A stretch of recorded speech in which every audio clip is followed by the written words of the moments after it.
Good evening, you're now with me, Henry for TVS Nightline, and here are the headlines for tonight. Sarawak reaffirms social policy focus on children, ensuring no child is left behind, and improving access to education and healthcare for sustainable development.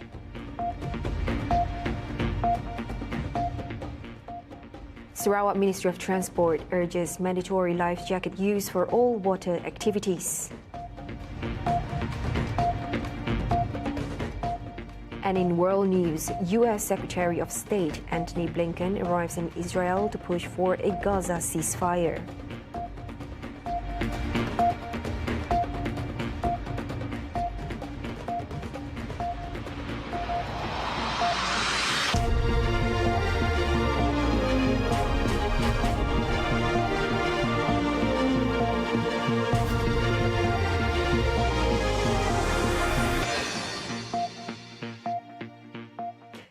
Social policy plays a crucial role in improving safety nets for children, as they are the foundation for sustainable development. According to Sarawak Premier Datuk Patinggi Tan Sri Johari Tunopang, this policy aims to ensure that no child is left behind, while also improving access to education and healthcare for that group. Investing in children is not merely a moral obligation, it is an economic necessity.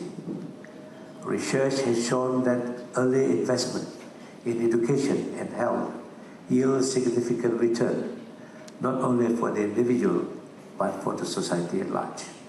Hence, this is a call to action for all of us. We must ensure that every child has access to quality education, healthcare, and social protection.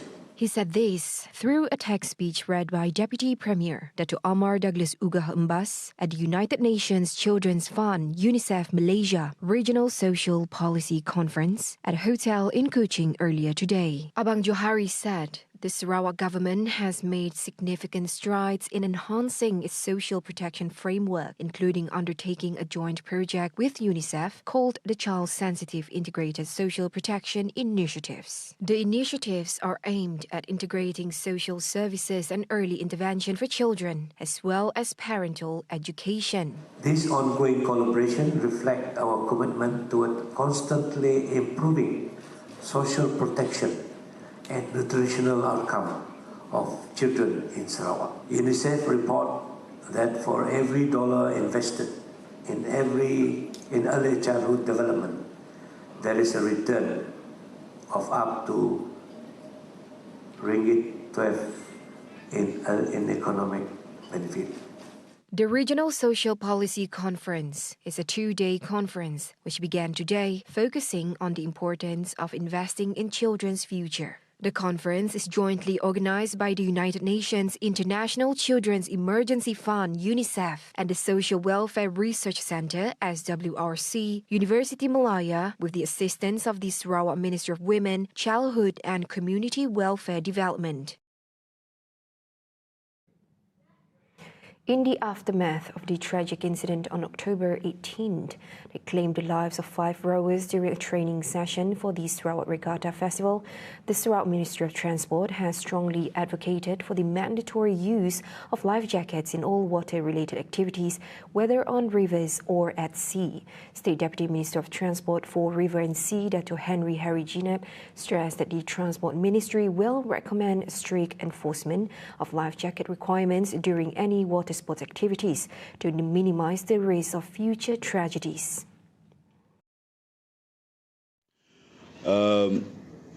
Kita berpendapat macam ini.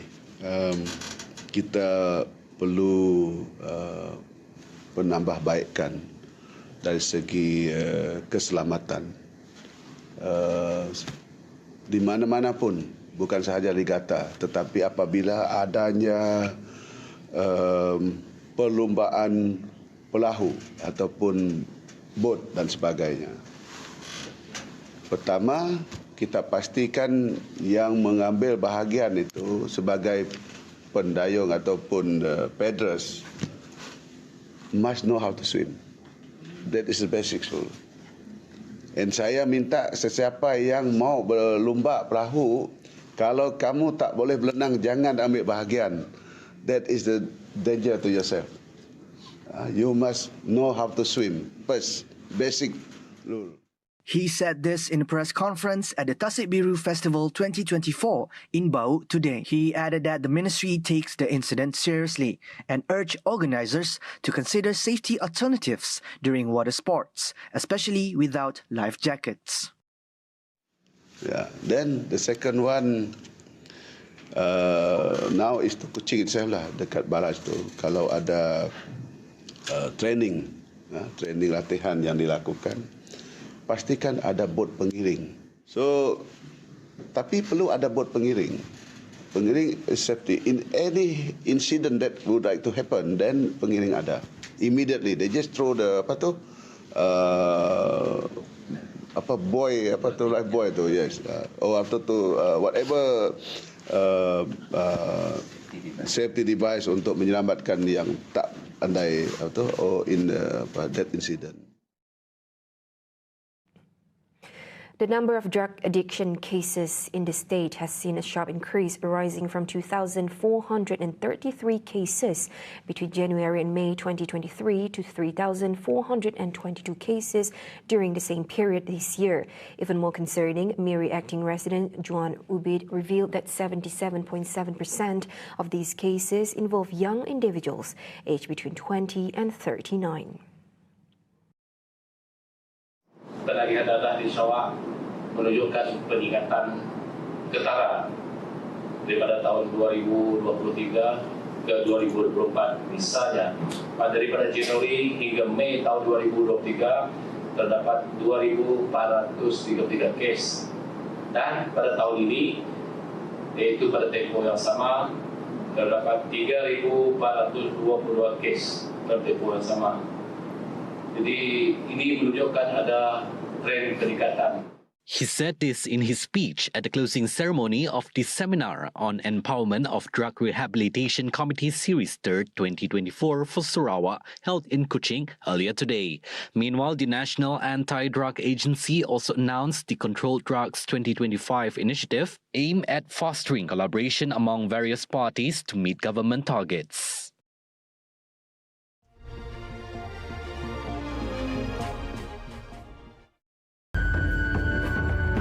Witness the beginning of an extraordinary journey where science, conservation and adventure converge.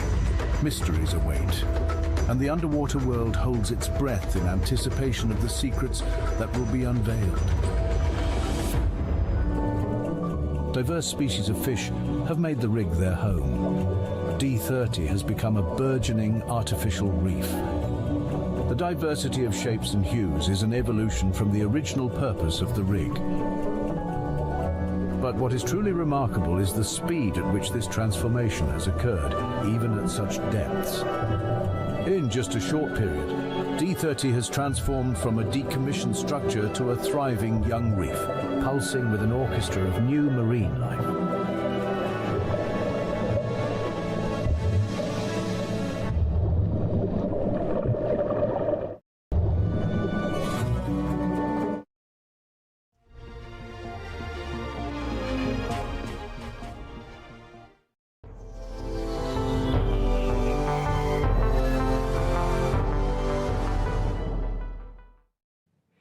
U.S. Secretary of State Antony Blinken arrived in Israel earlier today to push for a ceasefire in Gaza after his administration called for an end to the war in Lebanon as soon as possible. It is his 11th trip to the Middle East since the October 7th attack last year that triggered the Gaza genocide, and his first since Israel's conflict with Hezbollah escalated late last month. He met with Israeli Prime Minister Benjamin Netanyahu and other top officials as Israel weighs its response to Iran's October 1st missile attack. Blinken also spoke to Israeli leaders about the expected military strike on Iran and discouraged any move that could massively escalate regional conflict. Previous U.S. efforts to end the Gaza war and contain its regional impact have failed, as did a bid spearheaded by President Joe Biden and his French counterpart Emmanuel Macron to secure a temporary ceasefire in Lebanon. After Israel, Blinken will visit Jordan on Wednesday and discuss humanitarian aid for the Gaza Strip. On Monday, U.S. envoy to Lebanon said his administration was seeking an end to the war as soon as possible as he pushed for a ceasefire based on a UN resolution that had ended an earlier Israel-Hezbollah war. After nearly a year of war in Gaza, Israel shifted its focus to Lebanon, vowing to secure its northern border to allow tens of thousands of Israelis displaced by the cross-border fire to return to their homes. Israel ramped up its airstrikes on Hezbollah strongholds around the country and on September 30th sent in-ground troops in a war that has killed at least 1,489 people since September 23rd.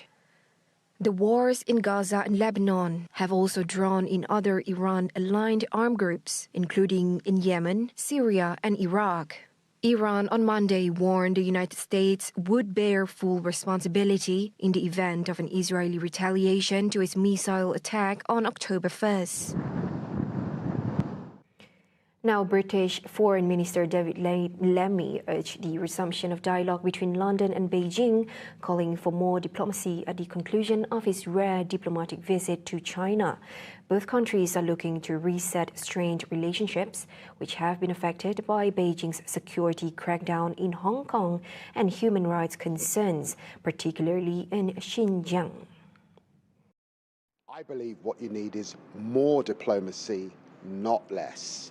That's why it's so important to be here as a UK Foreign Secretary and to keep coming back. And of course, I was able to have dialogue with the Chinese on areas where we disagree, areas like Hong Kong, areas like Taiwan, and raise difficult and challenging issues. The new Labour government in London is under pressure to raise human rights abuses with China, but also maintain ties with a major trading partner. Lammy met with Chinese officials, including his counterpart Wang Yi in Beijing on Friday, before travelling to financial hub Shanghai. See the world closer with TVS as we bring you the latest news updates both locally and internationally. For more headlines anytime, anywhere, just head on to our official website at tvsarawak.my or follow us on our social media platforms. Those were the updates on TVS Nightline. I'm Handy Gui. Thank you for watching. Have a good night.